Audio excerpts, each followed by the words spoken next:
আর অসমে আমলা টাকার পাহাড়ে, হ্যাঁ, অসমের এক মহিলা আমলা টাকার পাহাড়ে, মাত্র 6 বছরের চাকরি, তাতেই একেবারে টাকার পাহাড়ে, কোটি কোটি টাকার সম্পত্তি।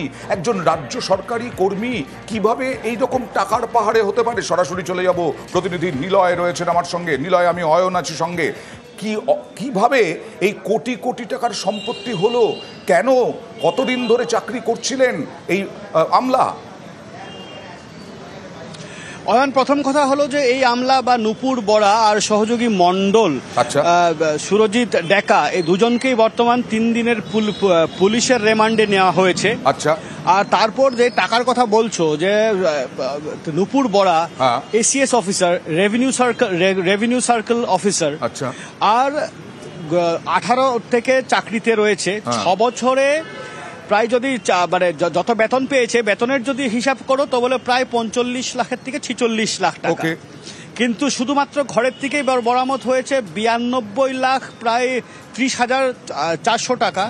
আর তার ওপরে যা সোনা গয়না, যা বরামদ হয়েছে সে জায়গায় হলো 15টা সোনার নেকলেস, 15খানা সোনার আংটি, সেখানে হীরা জড়িত, তারপরে 3খানা হীরার ব্রেসলেট, তারপরে আরো অলংকার পাতি।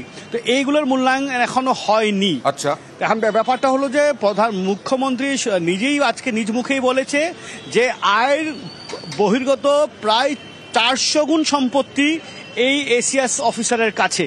গুয়াহাটিতে 3খানা ফ্ল্যাট, 3 জায়গায় জমি, আরও অন্য অনেক, বরপেটার যে ভাড়াঘর, সেখান থেকে 10,000 টাকা বরামদ হয়েছে। আর সঙ্গে রয়েছে সুরজিৎ ডেকা, এক মণ্ডল।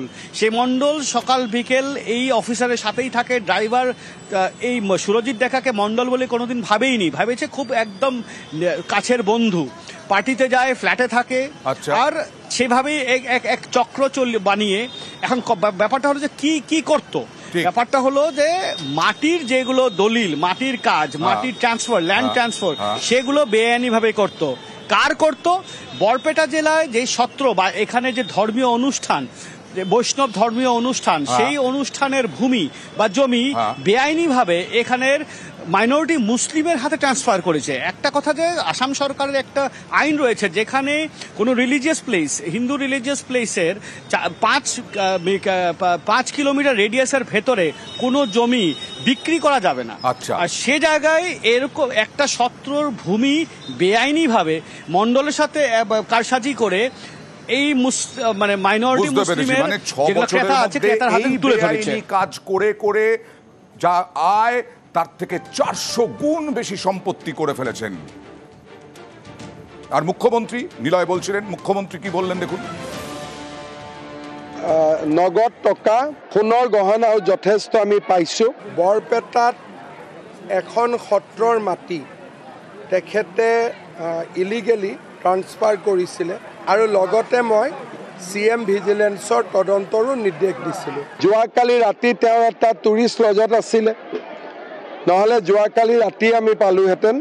আজি ৰাতিপুৱা ঘৰ গৈ পোৱাৰ লগে লগে তালাচী চলাই আৰু ইমান টকা পইচা ধৰাত পৰে।